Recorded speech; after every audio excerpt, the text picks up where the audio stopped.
las encuestas no haría política. Cuando uno participa en política no está pensando en encuestas, sino está pensando exclusivamente en ganar. La tarea es ganar, por cierto, pero uno está pensando en las nuevas generaciones. Pero ¿no sería mejor una postulación al Congreso, por ejemplo, donde probablemente podría aportar un punto de vista creativo o diferente en las circunstancias que tiene el país? Claro, habría que decirle a Toledo, a Lourdes Flores, a Ollanta también que postulen al Congreso. Pero ellos tienen más posibilidades, ¿Por seamos qué? sinceros, ¿Por qué? por diferentes circunstancias. El hecho es que la tienen. No, yo no lo creo.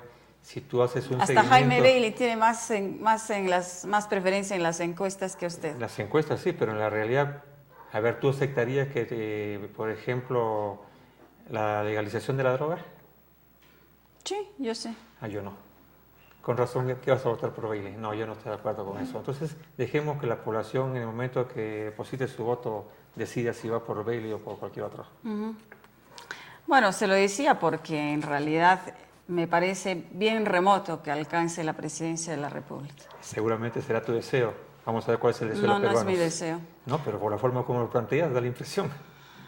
No, porque lo que pasa es que yo creo que su paso por la presidencia del Consejo de Ministros ha sido desfavorable definitivamente en una carrera política que se presentaba interesante. Y así como en algún libro de literatura se pregunta Zabalita, yo le preguntaría, ¿en qué momento usted decidió arruinar su carrera política? Fíjate, hay análisis y análisis, ¿de acuerdo? Cuando uno tiene que pensar en el país, tiene que sacrificar cosas. Hoy día las pasiones son demasiado elevadas.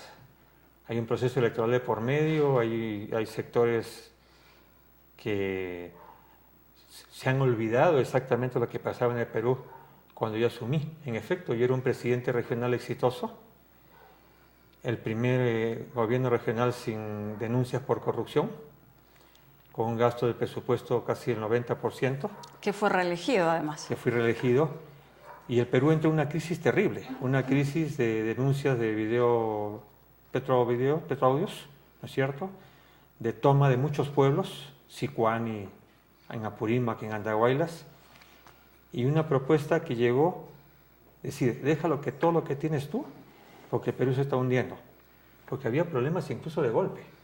Pero usted no es ingenuo, usted lleva años en la política. ¿Pero por qué tengo ¿Y que ser usted ingenuo? pensaba que realmente el gobierno Sí. aprista le iba a dar espacio para, Es que al margen de lo que me daba el gobierno para aprista, maniobrar? al margen de lo que me da el partido aprista, era defender la democracia. ¿Y la logró defender? Yo creo que sí. ¿Y cómo terminó su gestión? ¿Cómo terminó?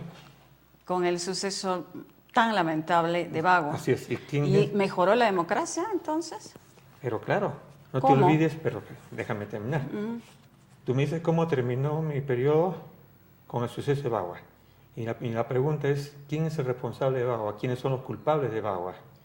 ¿No hubo gente extraña también que se fue a los lugares para aprovechar el justo reclamo de repente de los hermanos amazónicos para echar más candela al fuego? Seguramente hubo, seguramente. No es que seguramente, los hubo. Entonces, en el Perú existe gente que lo único que busca es el pleito, el conflicto y el aprovechamiento.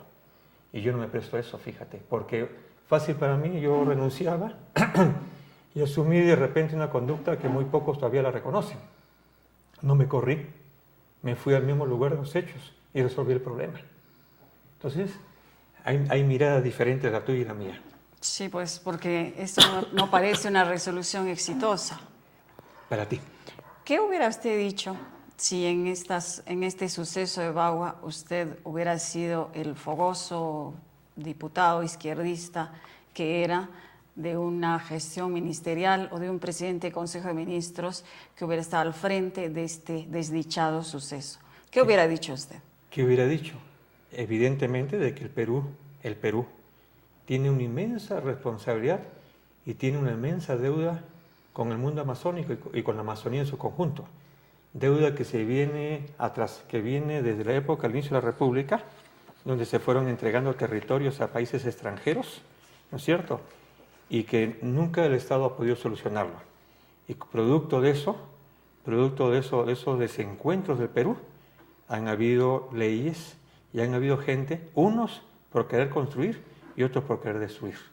Y entonces hay que ver cómo solucionamos el problema.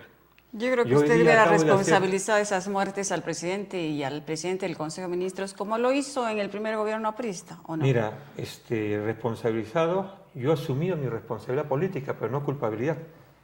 ¿De acuerdo? Hay responsabilidad política y culpabilidad. Yo no ordené disparar, yo no ordené matar, yo convoqué a los grupos a dialogar, dialogamos durante 60 días, durante casi 30 días, y mientras uno dialogaba, buscando la tranquilidad, buscando una solución pacífica, otros incendiaban la pradera y decían cosas que no eran ciertas. Y allí murieron muchos policías y murieron algunos nativos. Bueno, ¿y hasta dónde alcanzaría esa responsabilidad?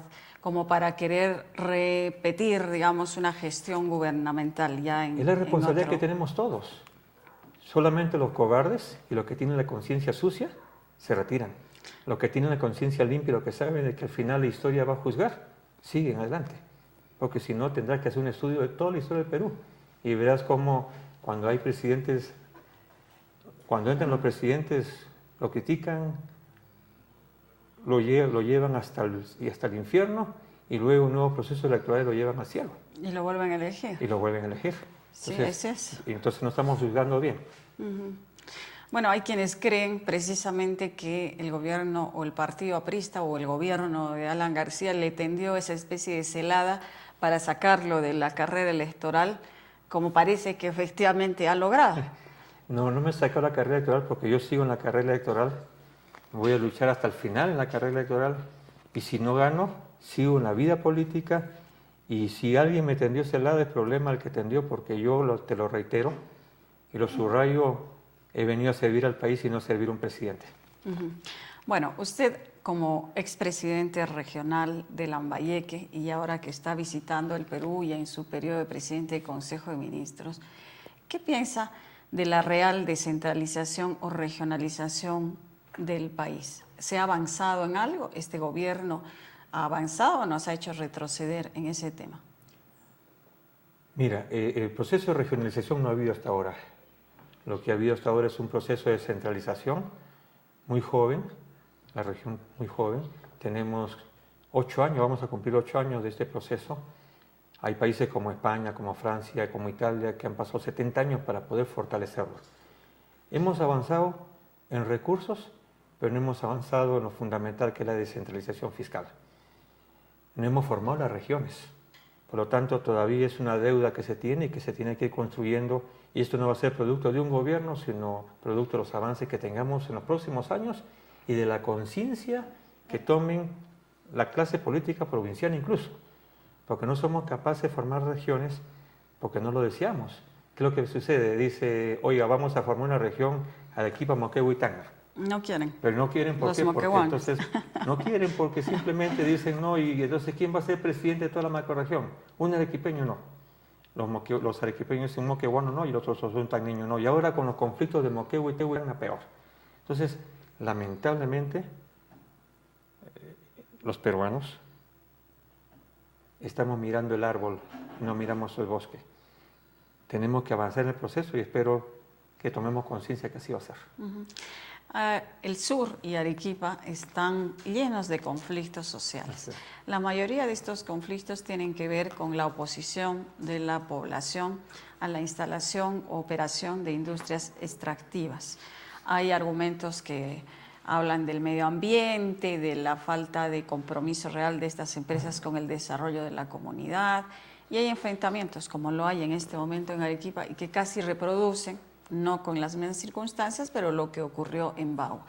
Usted ya tiene una posición al respecto. ¿Hasta qué punto se debe ceder a la necesidad de inversiones y también preservar la voluntad popular, finalmente, aun cuando estuviera equivocada?